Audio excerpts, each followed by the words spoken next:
আমি সহজ খৰচ আহোমৰ ভেঙাল নেতা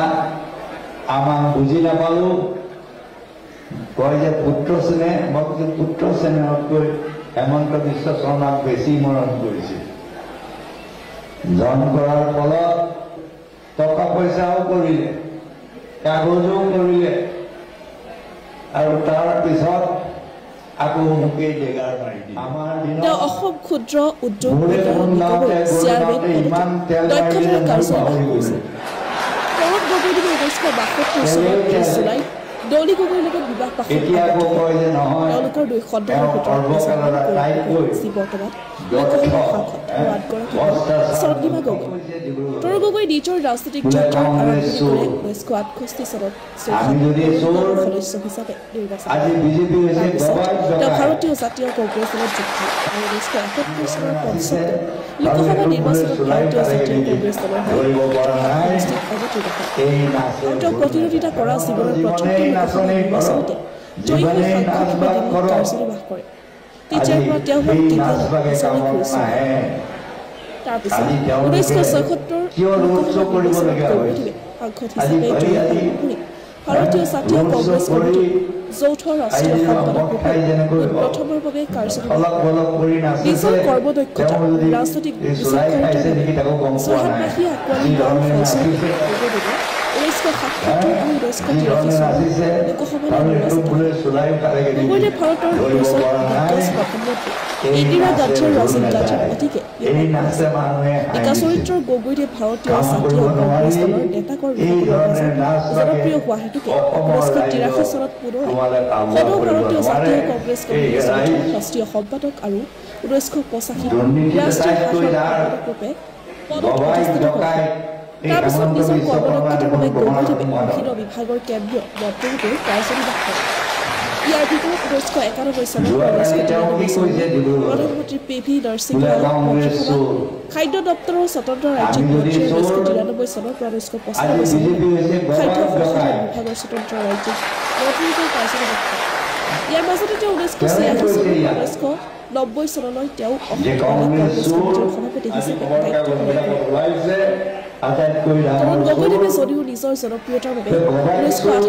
1999 চনৰ লোকসভা নিৰ্বাচনত কলিয়াবৰ সমষ্টিৰ পৰা জয় হৈছিল তথাপিও 90 দশকৰ শেষৰ ফালে তেওঁ ৰাজ্যৰ ৰাজনীতিত অধিক মনোনিৱেশ কৰিবলৈ আৰু 2001 চনৰ অসমত কংগ্ৰেছ দলৰ চৰকাৰ গঠন হোৱাত দলে কৰণ গগৈক মুখ্যমন্ত্ৰী পদ দি চৰকাৰ চম্ভালিবলৈ দিয়ে ইস্তেফা দি অসমৰ মুখ্যমন্ত্ৰীৰ পদ গ্ৰহণ কৰে আৰু সেই বছৰ তিনিটামান সমষ্টিৰ বিধায়ক হিচাপে অসম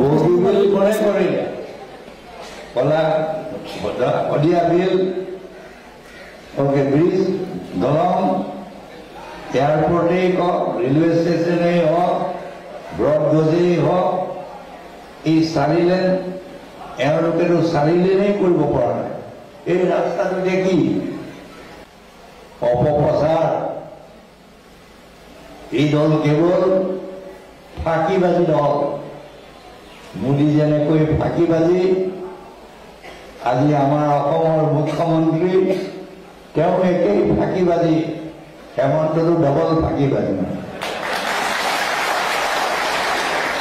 হেমন্তটো আটাইতকৈ ডবল ফাঁকিবাজি মৰা আমাৰ দিনত মোৰে গুণ গাওঁতে ইমান তেল মাৰিলে যে মই পাহৰি গলো তেল এতিয়া আকৌ কয় যে নহয় এওঁ সৰ্বকালৰ আটাইতকৈ দক্ষ ভ্ৰষ্টাচাৰ মুখ্যমন্ত্ৰী তেতিয়া তেলৰ ওপৰতে তেল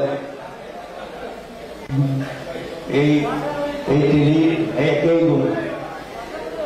আজি চব যিজনে 5 বছৰ আগত হত্যাকাৰী বুলি কৈছিল মোদী ডাঙৰীয়া কোনোবাই চৰিয়াব কেজৰিৱালৰ নিচিনাকৈ সেই একেইজনে এতিয়া কয় তেওঁ বোলে মোদী হৰ ভগৱান এতিয়া ভগৱান হৈ গ'ল 5 বছৰৰ আগত তেওঁ আছিল হত্যাকাৰী এতিয়া মোদীৰ পাৰিব অমৃত যায় মৌ যায় গাখীৰ যায় কিন্তু ৰাইজ চব এতিয়া কয় যে তেওঁ বীৰ পুৰুষ। এতিয়া কাগজত ইয়াত বীৰ পুৰুষ সকলো ধৰণৰ নানান ধৰণৰ আজি ইয়াতে জনমভূমিত কৈছে বীৰ পুৰুষ মুনি ডাঙৰীয়া তেতিয়া আছিল হত্যাকাৰী, আজি হ'ল বীৰ পুৰুষ। আইচক ৰাইজ তাৰপিছত মোৰ বুকুত জাপ মাৰিলে। এতিয়া আকৌ কি কয় বিজেপিৰ জাপ মাৰিছে। আৰু হয় আমি সহজ সৰজ আহোমৰ ভেঙাল নেতা, আমাক বুজি নাপালো। কয় যে পুত্ৰ চেনে, মই কৈছো পুত্ৰ চেনেহতকৈ হেমন্ত বিশ্ব শৰ্মাক বেছি মৰম কৰিছিল। জন কৰাৰ ফলত টকা পইচাও কৰিলে, কাগজো কৰিলে, আৰু তাৰ পিছত আকৌ মোকেই জেগাৰ মাৰি দিলে।